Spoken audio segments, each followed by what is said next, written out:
Well, that's what that fullback's for, right? That's why you use that. Let him pave the way. Oh, without a doubt. He's an extra blocker, and he did his job well on that play.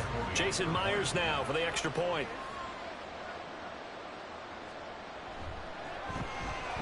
And that one makes it 14-7.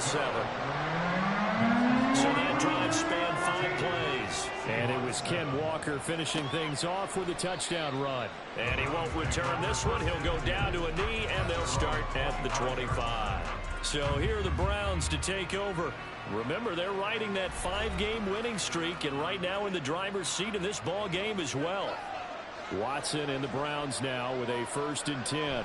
At their own 25-yard line. He'll start things off with a handoff to Chubb. And past the 40 before he's out of bounds. And now timeout is whistled as it appears there's a Brown shaken up on the play. So as the medical staff takes a look, we'll step aside. One play has him up past the 40 already, and another 1st and 10. And again, it's Chubb. And the result here, a pickup of 8. Leaves him with 2 to go on 2nd down.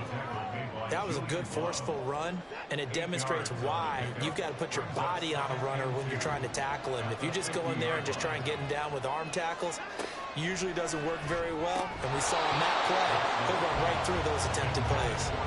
A 2nd down pass play there, but it's incomplete. And this offense on 3rd down today, they've been okay, 2 for 3 thus far. This time they face a 3rd and 2. And they'll try and run the option to pick it up. And they nearly sprung him that time as he takes us all the way down to the 37. And that one will go for 13 yards on the keeper and a 1st down. Well, partner, for a few years there, we thought this read option play was going to take over the whole NFL. It seemed like everyone was using it. But it has been scaled back considerably in the last few seasons, mainly because people are worried about their quarterbacks getting hit. But when you call it at the right time and you use it properly, you see the type of gains you can get. A nice chunk of yardage there by the quarterback. Able to break through that initial contact and winds up getting about 3 there. It's 2nd down. Brings up 2nd and 7.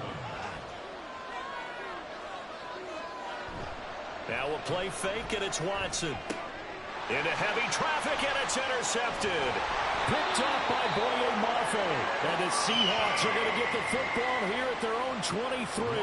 Well, this was a 14-0 game not too long ago. Things were looking pretty good. Then you give up the touchdown on the last drive. Now the interception. So that's a lesson in trying to stay vigilant, isn't it? You have to stay on top of things.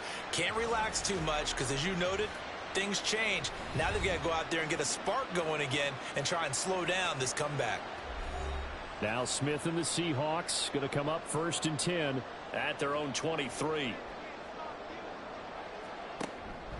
Hands it to Walker to begin the series. They'll be brought down on the 30-yard line after a gain of 6. So if you've been playing defense in this one, there's a little bit of the good and some bad, because they did give up the touchdown run to him earlier, but shut him down otherwise. Outside of that, you're exactly right. I would say they've contained him very well. And this shot downfield on 2nd down is brought in. And they're going to have this across midfield and inside the 45. That one good for 26 and a 1st down. 1st and 10 at the 44-yard line. Play action. It's Smith. Got a man. It's Brown. And he gets this inside the 35-yard line. Back-to-back nice plays. 12 yards that time and a 1st down. Here's Smith. This will be caught once again by Brown. It'll be a gain of just a yard, and it'll be 2nd down. 1-yard gain brings up 2nd and 9 at the 32-yard line. Now Gino. This is Chenault on the receiving end. And he is out of bounds inside the 30. They got to get to the 23 here on 3rd. 3rd and 6. To the air again, Smith. He had a man open, but he missed him, and it's incomplete.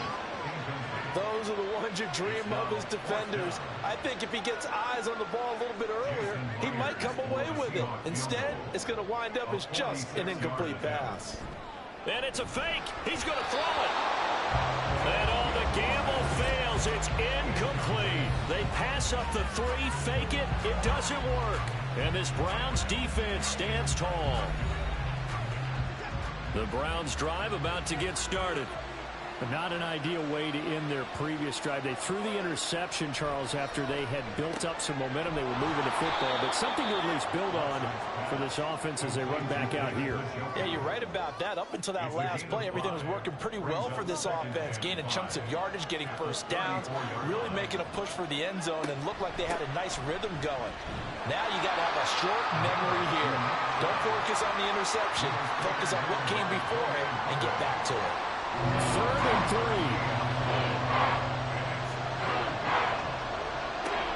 They'll run for it. Here's Chubb. And he's going to be a yard short. A 2-yard pickup leads to 4th and 1. This team doesn't mind running the ball in any situation, and I thought he was going to get the first down the way the play developed, but the defense closed in and stopped him just about a yard short.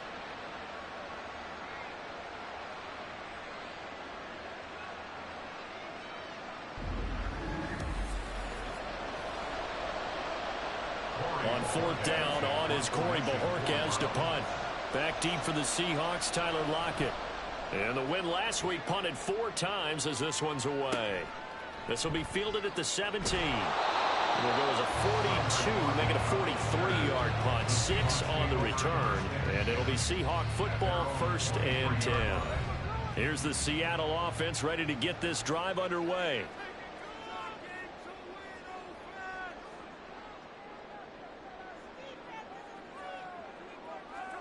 Now Geno on 1st down. This complete to Lockett. And he's going to get this one across the 30-yard line. 10 yards there to start the drive, and just enough by about the length of the football for a 1st down. We've hit the 2-minute mark in the 2nd quarter. 14-7. So they'll come up 1st and 10 now from the 33. Here's Smith. And his throw here's incomplete.